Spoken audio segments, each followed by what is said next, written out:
Hello everyone. तो कैसे हो आप सब? आई होप बहुत बढ़िया होंगे। मैं भी बहुत अच्छा हूँ।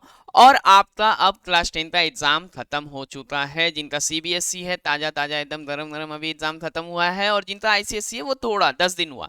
अब आपका क्लास 11 होने वाला है शुरू। और अगर आप 11 में मैथमेटिक्स ले रहे हो तो सबसे जरूरी बात जो है वो आपको मैथ्स में इंटरेस्ट होना चाहिए। मामा चाचा फूफा के बात पे या चिंटू भैया ने लिया था ये सोच के 11 में मैथ्स मत ले लेना। ठीक है? अगर आपको इंटरेस्ट हो तभी 11 में आप मैथ्स लो। ठीक है? और अगर आप मैथ्स ले रहे हो 11 में तो आपको अभी क्या करना है, क्या समझना है, क्लास 11 का मैथ्स क्या है, उसके लिए क्या होना चाहिए, आपका पूरा स्ट्रैटेजी क्या होना चाहिए, कैसे पढ़ना है, क्या पढ़ना है, वो सारा बात हम करने वाले हैं इस वीडियो में। ठीक है? टॉपिक वाइज देखो ये पूरा, जैसे कि आइडियल मार्क्स क्या होना चाहिए, गैप क्या है 10 और 11 का सिलेबस में बहुत गैप है, ऐसा बहुत सुन चुका मैं। ठीक है? बहुत बच्चों ने अभी तक सुन लिया होगा सीनियर से 10 11 में गैप है, 10 में अच्छा नहीं था तो 11 में अच्छा कैसे होगा। सिलेबस क्या है 11 का, बहुत बड़ा सिलेबस है क्योंकि 10 में तो अलग सिलेबस था, थोड़ा थोड़ा था। 11 में क्या होने वाला है, फिर ये सारा एग्जाम क्या है, जेई क्या है, एनडीए क्या है, सीयूईटी क्या है, नीट क्या है, अगर आप कॉमर्स लेते हो तो सीएस सीएस सीएमए क्या है, आपका टाइम मैनेजमेंट क्या होना चाहिए, and what not to do. सबसे ज्यादा जरूरी चीज what not to do. What to do से भी ज्यादा जरूरी है what not to do at this moment. तो देखो, स्टार्ट करते हैं अपना वीडियो, स्टार्ट करते हैं आज का बात। तो पहला स्टार्ट करते हैं अपना बात किससे, आइडियल मार्क्स फॉर क्लास 10। देखो कोई आइडियल मार्क्स नहीं है, लिख लो मेरा बात अभी कि कोई भी आइडियल मार्क्स नहीं है क्लास 10 के लिए। मैंने क्लास 10 का 50% पाने वाला बच्चा 11 12 में अच्छा स्कोर करता हुआ देखा है, वही मैंने 11 में खराब करता हुआ देखा है उन बच्चों को जिन्होंने 10 में अच्छा मार्क्स स्कोर किया था। क्योंकि आपका 11 पूरा पूरी 10 डिसाइड नहीं करने वाला है, क्योंकि आपको भी पता है सिलेबस में गैप है। यहां पे आप कैसा शुरू करते हो वो इंपॉर्टेंट है। ठीक है? अब अगर आपने ये सब्जेक्ट ले लिया है, बाई इंटरेस्ट लिया हो तो ज्यादा अच्छा। ठीक है? तो आगे क्या करना है ये पूरा ऐसे ही समझना। अब देखो गैप जो है 10 और 11 के बिटवीन वो है, इन दोनों के बीच में गैप तो है। गैप कैसा है कि आपको 10 में कोई एक चैप्टर पढ़ रहे हो, जैसे आपने ट्रिग्नोमेट्री पढ़ा तो आपने थोड़ा सा पढ़ा खत्म कर दिया, यहां आप डिटेल में पढ़ने वाले हो। पहला बात है कि यहाँ पे चैप्टर्स आप बहुत डेप्थ में जाने वाले हो। दूसरा चैप्टर्स जो है ना, ये सारा चैप्टर्स जो आप देख रहे हो, ये सारा चैप्टर्स यहाँ देख लो, ये सारा चैप्टर्स। ठीक है? यहाँ ये सारा चैप्टर्स देखो, ये सारा चैप्टर है आपका क्लास 11 का, ये पूरा सिलेबस है। ठीक है? Set relation function, trigonometric function. अब यहाँ पे ट्रिग्नोमेट्रिक फंक्शन जो आप देख रहे हो ना, ट्रिग्नोमेट्रिक फंक्शन जो आप देख रहे हो, इसमें बहुत सारा चैप्टर्स में आप इसको डिवाइड करोगे और ये सारा जो है ना, ये ट्रिग्नोमेट्री में इंटर रिलेटेड होने वाला है। इंटर रिलेटेड होने वाला है, एक एक चैप्टर दूसरे से इंटर रिलेटेड होने वाला है। इस वजह से अगर आपको इंटरेस्ट आया है तो इंटरेस्ट रहेगा मैथ्स में, और बिना इंटरेस्ट के आप कर भी नहीं पाओगे। ठीक है बात? अभी दो, फिर अलजेब्रा। तो दो ऐसा चीज है जो बहुत काम में आने वाला है आपका क्लास 10 का। ठीक है? क्या क्या है क्लास 10 का इंपॉर्टेंट टॉपिक्स, क्या क्या है, वो है आपका अलजेब्रा और आपका ट्रिग्नोमेट्री। अब अगर आपने ट्रिग्नोमेट्री बहुत अच्छे से नहीं पढ़ा है तो अभी भी आप 10 का ट्रिग्नोमेट्री कवर कर लो। 11 शुरू होने से पहले आपको वो फॉर्मूलाज और वो वैल्यूज होना चाहिए दिमाग में। 11 आपको जब भी कोई टीचर पढ़ाएगा, कोई भी टीचर पढ़ाएंगे आपको, तो वो टीचर आपको बताएंगे क्लास 10 में क्या था। ठीक है? वो 10 वाला चीज से ही शुरू करेंगे, वो बेसिक है आपका यहाँ पर, फिर भी आपको अगर पता हो तो ज्यादा फायदा होने वाला है। ठीक है? अलजेब्रा का आपको आइडेंटिटी का सारा चीज पता होना चाहिए, आपको मिडिल टर्म फैक्टराइजेशन आना चाहिए, आपका क्वाड्रेटिक इक्वेशन एपी अगर था तो वो देख लो, ये तो अच्छा है। वरना 11 का जो एपी चैप्टर है, मतलब जो सीक्वेंस सीरीज में यहाँ पे आपको अलजेब्रा में दिखने वाला है, यहाँ पर जो दिखने वाला है, इसमें आपको एकदम स्टार्टिंग से पढ़ाया जाता है। तो पूरा फोकस आपको रखो कि हाँ भाई मुझे 9 तक का वो जो अलजेब्रा है वो अच्छे से होना चाहिए, मेरा ट्रिग्नोमेट्री कवर होना चाहिए, और ज्योमेट्री का आपको थ्योरम का स्टेटमेंट्स अगर पता है तो काम हो जाएगा। आपको थ्योरम का प्रूफ नहीं चाहिए बट थ्योरम का स्टेटमेंट चाहिए। जैसे कि एक सर्कल पे अगर आप टेंजेंट डालते हो और वो टेंजेंट को आप उसका जो पॉइंट ऑफ कांटेक्ट है उसको अगर आप सर्कल के सेंटर से मिलाते हो तो वो परपेंडिकुलर ड्रॉप होगा वहां पे। ठीक है ना। तो सेंटर से उस टेंजेंट के पॉइंट ऑफ कांटेक्ट पे आपका परपेंडिकुलर ड्रॉप होगा। बाहर के एक पॉइंट से अगर आप टेंजेंट ड्रॉ करते हो तो दो टेंजेंट ड्रॉ होगा, वो दोनों इक्वल इन लेंथ होगा। तो ऐसा सारा जो कॉन्सेप्ट है वो आपको पता होना चाहिए। आपको ये नहीं है कि ज्योमेट्री में आपको पूरा पूरा प्रूफ करना है, ठीक है। इतना बस आपके पास होना चाहिए, फिर 11 में अगर आप एक एक चीज को पढ़ते जाते हो तो आप कर पाओगे, ठीक है। फिर आता है आपका जेई एनडीए और सीयूईटी का एग्जाम, ठीक है। ये सारा एग्जाम्स को मैं अभी डिटेल में नहीं बताने वाला हूँ, बस ये है कि आप जो है यहाँ मैथ्स आपको बहुत काम में आने वाला है, क्योंकि आप जेई अगर दे रहे हो तो आप कोई भी जेई दे रहे हो, आप आईआईटी जेई दे रहे हो या फिर आप वेस्ट बंगाल जेई दे रहे हो, तो आपको इंजीनियरिंग करना है तो आपको मैथमेटिक्स आना चाहिए भाई। मैथमेटिक्स के बिना नहीं होने वाला है, सीधा सा बात, ठीक है। एनडीए में आपको 900 के रिटन पेपर में 300 का मैथ्स मिलने वाला है। आपका सीयूईटी में डिफरेंट डिफरेंट आपको आप कैसा पेपर सेलेक्ट कर रहे हो इस हिसाब से आपको मैथ्स लेना है। इसके बाद देखो, आप सोचो कि नीट को मैंने साइड में लिखा हुआ है, नीट अगर आप मेडिकल के लिए जा रहे हो तो आपको मैथ्स नहीं चाहिए। आपने अगर डायरेक्ट मैथ्स नहीं भी लिया है तो आपको फिजिक्स एंड केमिस्ट्री के लिए मैथ्स चाहिए। तो मैथ्स आपको फिजिक्स हो जाए, केमिस्ट्री हो जाए, आपको एनडीए करना है, आपको सीयूईटी का एग्जाम देना है, या आपको अदर कोर्सेज भी करने हैं, बहुत सारी चीजों में आपको मैथ्स काम में आने वाला है। अब आते हैं उनके लिए जिन्होंने कॉमर्स विथ मैथ्स लिया है। तो आपका सीए, सीएस, सीएमए ऐसा एंट्रेंस एग्जाम्स है। बीकॉम है, आप ग्रेजुएशन करने जाओगे वहां मैथ्स लगेगा।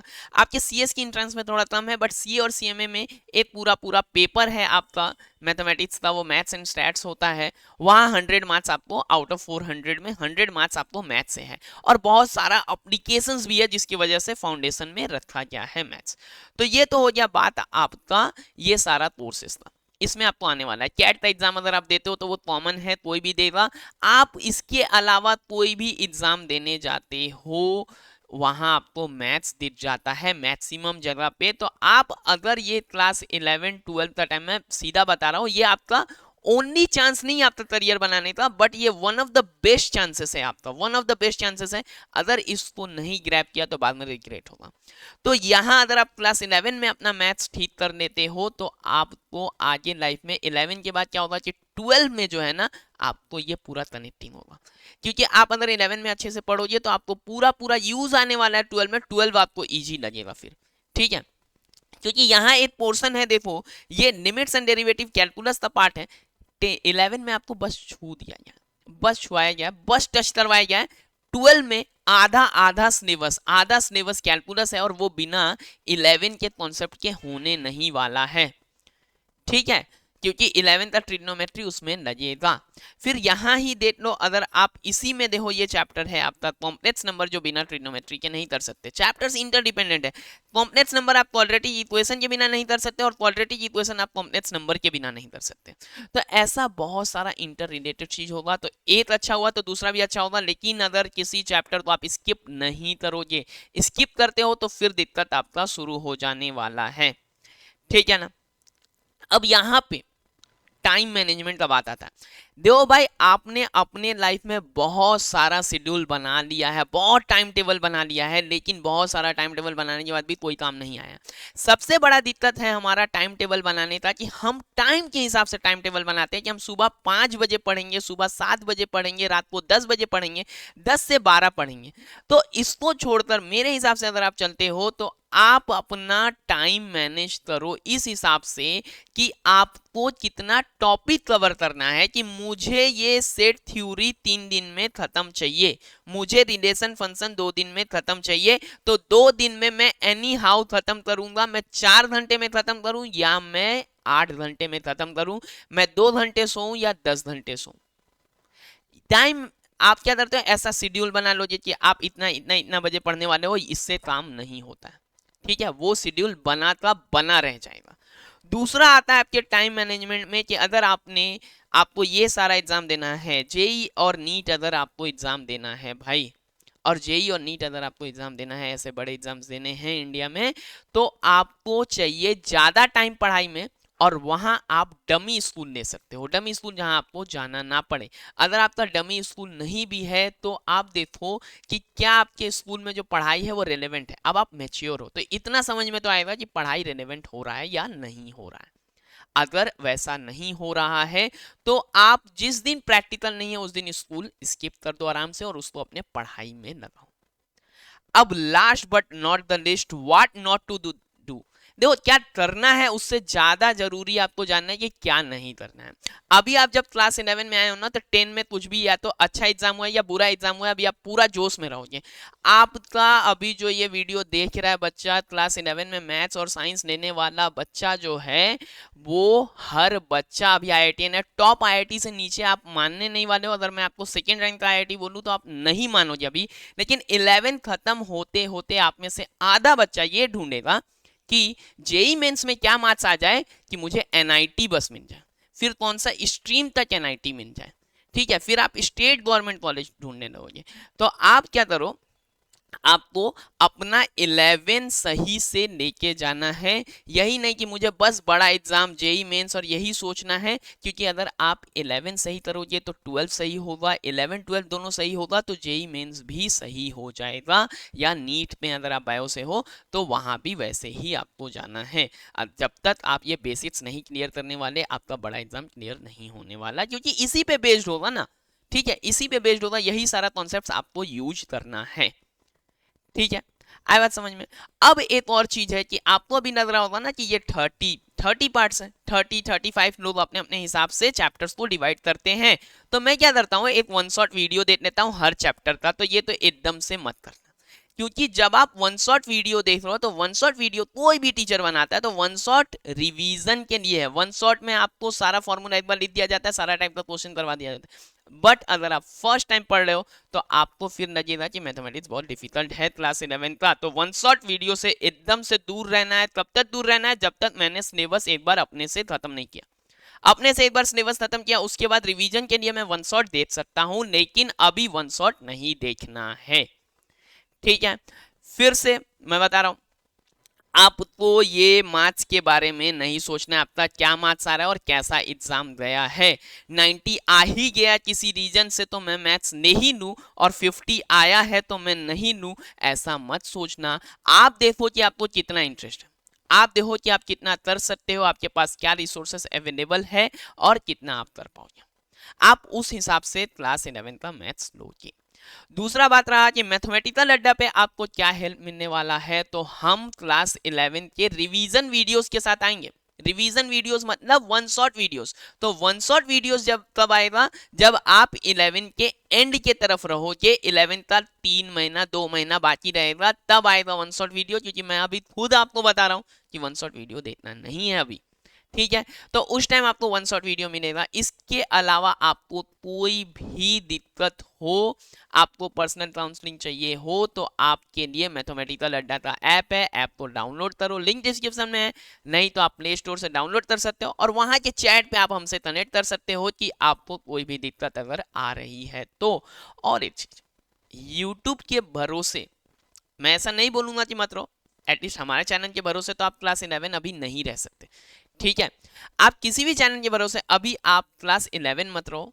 ठीक है, आपका कोई भी अगर पेड कोर्सेस आप ऑनलाइन लेते हो तो वो आप ले सकते हो, क्योंकि जब वो पेड कोर्सेस में आप आते हो तो वो अच्छा हो जाता है, क्योंकि वहां पे उनका भी क्या है, रिस्पॉन्सिबिलिटी बन जाता है। तो आप वो ले सकते हो, या आप इंडिविजुअल टीचर्स पे ज्यादा प्रीफर करो अगर आप बोर्ड्स के लिए देख रहे हो तो।